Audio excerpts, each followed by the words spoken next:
Hey everybody, what's going on? This is Danny Gutierrez here on the Total Fight Mic. I want to thank you guys so much for joining me on this episode. Again, like the video and subscribe to the channel. It really helps us out when you do.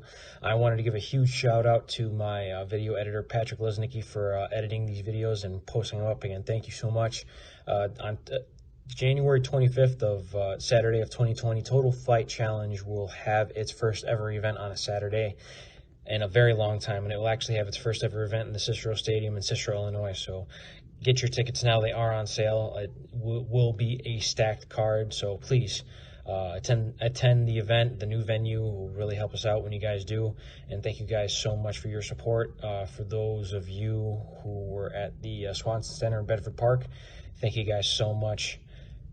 For now, we will be talking about UFC 245. I know there is some boxing this weekend. Terrence Crawford is defending his title, his WBO title this weekend.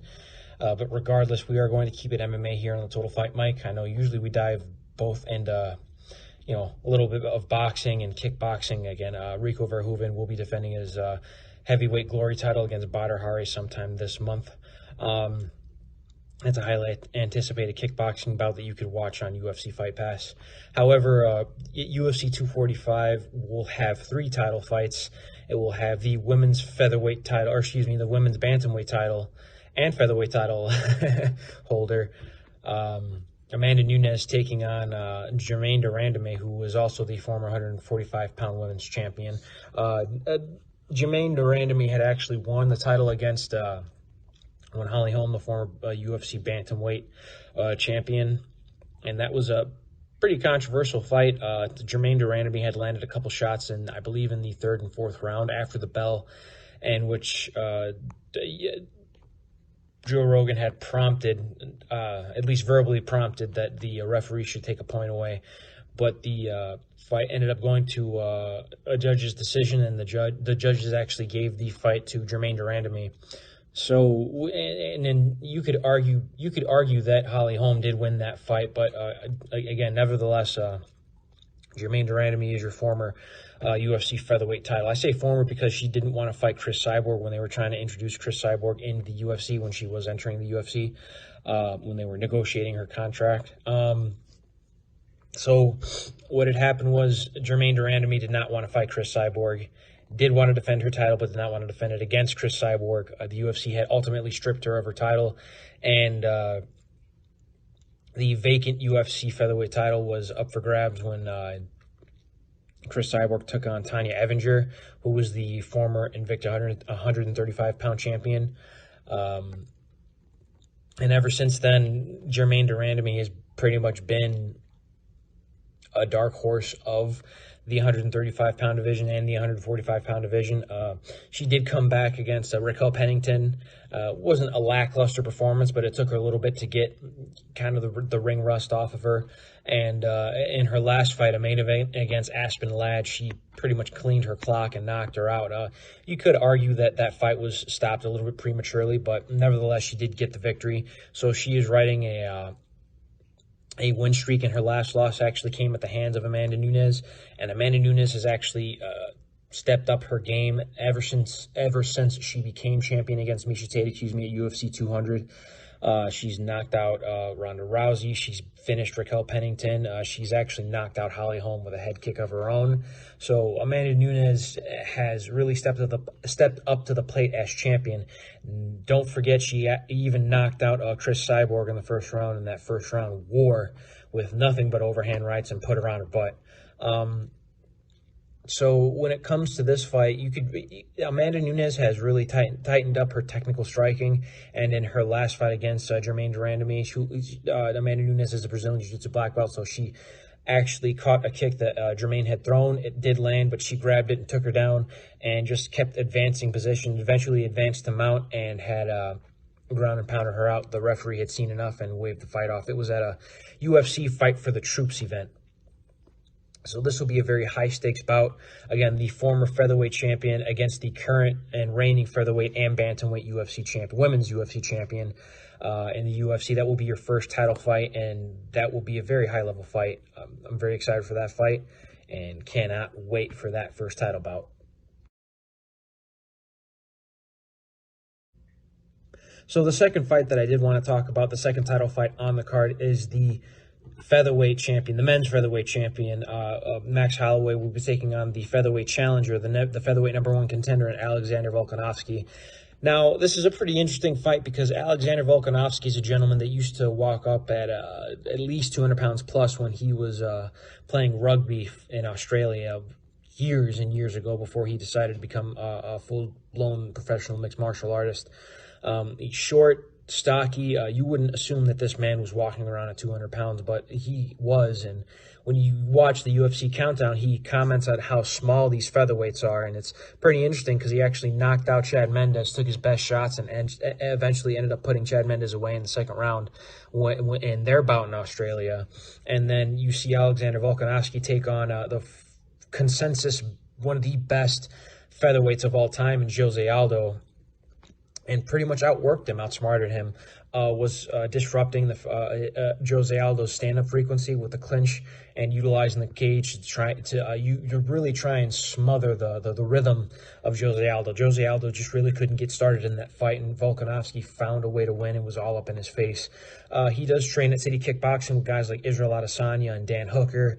So what's pretty interesting about this bout is that even though Alexander Volkanovski's got some power, he can utilize fakes and feints and set up traps for Max Holloway. But Max Holloway, being a cerebral striker himself at Gracie Techniques, in Hawaii, it's pretty interesting to see how far Max Holloway has come. And his only blemish in the UFC of recent date would be against Dustin Poirier for the inaugural UFC interim lightweight championship, where Max Holloway did move up 10 pounds to rematch Dustin Poirier. Their first fight was at featherweight, with this fight being at lightweight, championship lightweight bout. Excuse me, guys, sorry about that, Cliff Bar. But regardless, with Max Holloway being a very complete striker, he could fight from orthodox and southpaw stance, but he primarily likes to fight from from orthodox stance, actually. But when he does switch up in mid-combination, a lot like Marvelous Marvin Hagler used to do back in the 80s, if you were alive for that. I know I wasn't, but was taking time to look back and look at these Marvelous Marvin Hagler bouts and these old-school Willie Pep bouts.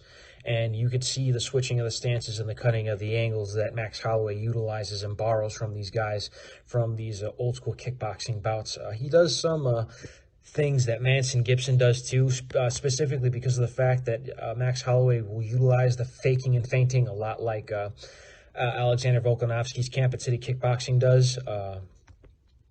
Because when you look at Israel Adesanya utilize fakes and feints, that's why his striking is so amazing, is because he's able to set up traps and create openings because of the faking and the feinting, is because he gets you to react. Both guys are very reactive strikers, meaning that they like to utilize fakes and feints. They like to give you different looks, different angles, to create openings when it comes to specific positions with their footing. So Max Holloway likes to utilize straight punches, but he does have short arms. However, he does like to utilize and create, he does like to gauge the distance with his kicking, and his jab to the body is actually how he's able to utilize distance, or how he's able to measure distance. What Alexander Volkanovski does, and what a lot of these City Kickboxing guys is that they'll utilize fakes and feints and utilize kicks to the body and kicks to the legs, actually. And sometimes they'll throw kicks to the head, not primarily for them to land and to hurt you, but even if they are blocked, they will utilize them to go, okay, you're going to be that far, I need to be this close in order to land a punch. Or you're reacting to this head kick or to this body kick, I'm going to throw a leg kick and show you that I'm going to kick. Or I'm going to utilize a shimmy to kind of get you to react to a kick, but I'm not going to throw a kick, I'm going to throw a punch. So things like that, it's going to be pretty interesting to see how these two cerebral strikers kind of set up traps for each other and combat each other with their creative minds. So that will be a very exciting striking bout. If it were to go to the ground, I could see Volkanovski trying to engage in the clinch and try and utilize that old school Randy Couture style of fighting, where He utilizes the over-under clinching position throughout these 5-round fights. Just take time throughout the 5-minute rounds to make Max Holloway's muscles work. So it's going to be a very interesting high-level featherweight bout, and I can't wait for it. So last but definitely not least, for UFC 245, the final title bout will be the defending champion Kamaru Usman taking on the former interim UFC welterweight champion and Chaos Colby Covington. Now, when it comes to these two guys, this is very much the good guy in Kamaru Usman versus the bad guy in Colby Covington. However, Colby Covington's brashness and his openness and his I'll say his creative way of promoting himself has actually really gotten under guys' skins to the point where they really just want to take him out. And when you have somebody like that you really want to take out, it really can take you out of your game. And that plays into Colby Chaos Covington's game because he's a very high-pressure fighter. He's a great striker. He throws high-volume strikes. He loves to come forward. He's got a very highly decorated collegiate wrestling pedigree. And he loves utilizing that wrestling pressure to get all up in his opponent's face and just dominate them minute after minute after minute of every round that he's fighting, that he's on that mat.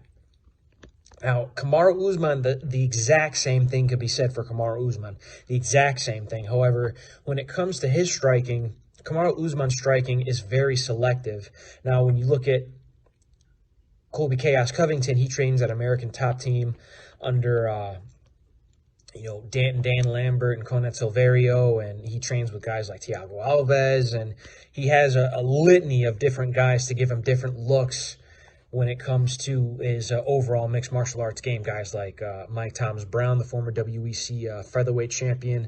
And now you look at Hard Knocks 365, where Kamaru Usman trains at, and a lot of old school Blackzilian guys actually train at Hard Knocks 365. So head coach Henry Hooft, who actually is giving a lot of Kamaru Usman his tools when it comes to his striking, it's really helped out Kamaru Usman's game throughout his UFC career, and you see that. You see that with his knockout of Sergio Moraes. You see that with his high-volume pressure striking of guys like Damian Maia. You saw that with his fight against Rafael dos Anjos. That's another thing, too, is that both of these guys have a very similar track record. Both guys have fought either former champions or former #1 contenders coming into this bout, and both guys have held UFC gold, arguably. Both guys are pretty much unblemished champions when it comes to their UFC records. Colby Covington does have one loss on his UFC record, but that was early in his career when he was just a wrestler. Now he's a full-blown mixed martial artist, and you saw that in his last fight with Robbie Lawler. You saw that in his fight with Dong Young Kim. You see that in every single one of his fights, for how he's just adding a little bit to his game, just fight after fight after fight. He's constantly improving. So is Kamaru Usman.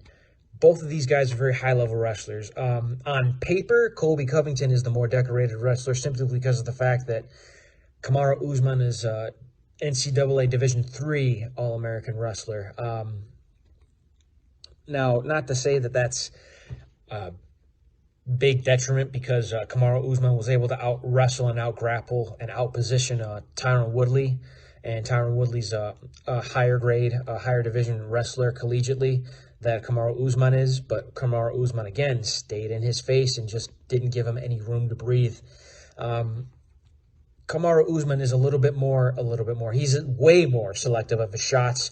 He doesn't throw punches and bunches. He's much more selective of his shots. What he does throw a little bit more in volume is his kicks. Colby Covington is all up in your face, throwing kicks and punches. When he's at distance, he's throwing kicks. When he's in boxing range or clinching range, he's throwing punches and looking for the takedown, and he's constantly changing levels and pushing you up against the cage and trying to get you to work. Now, when it comes to Kamaru Usman does a little bit more of the same thing, but he looks for the takedowns, not necessarily with the shot, Colby Covington likes to attack with a single or a double leg. Kamaru Usman likes to utilize takedowns with body locks up against the cage. And he will do this after various strikes have been landed to your body, your thigh, after he's worked your muscles, your arms, your shoulders, your legs.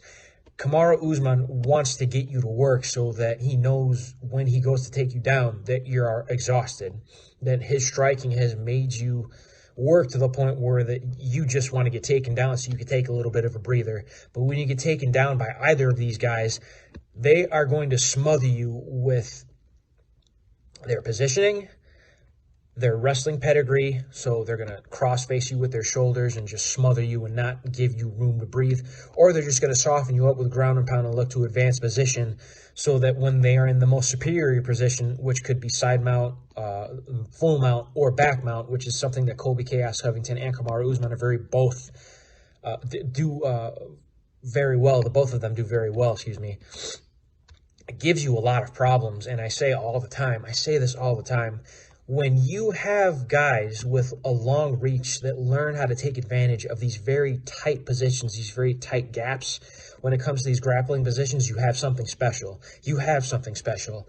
Now, both of these guys being collegiate level wrestlers, both of these guys having a litany of knowledge when it comes to the ground game, because they've added jiu-jitsu, they've added judo when it comes to the clinch, the 50-50 position, the over-under position, when it comes to their submissions, when it comes to utilizing their ground and pound. These guys have really advanced their skills to the point where this is it.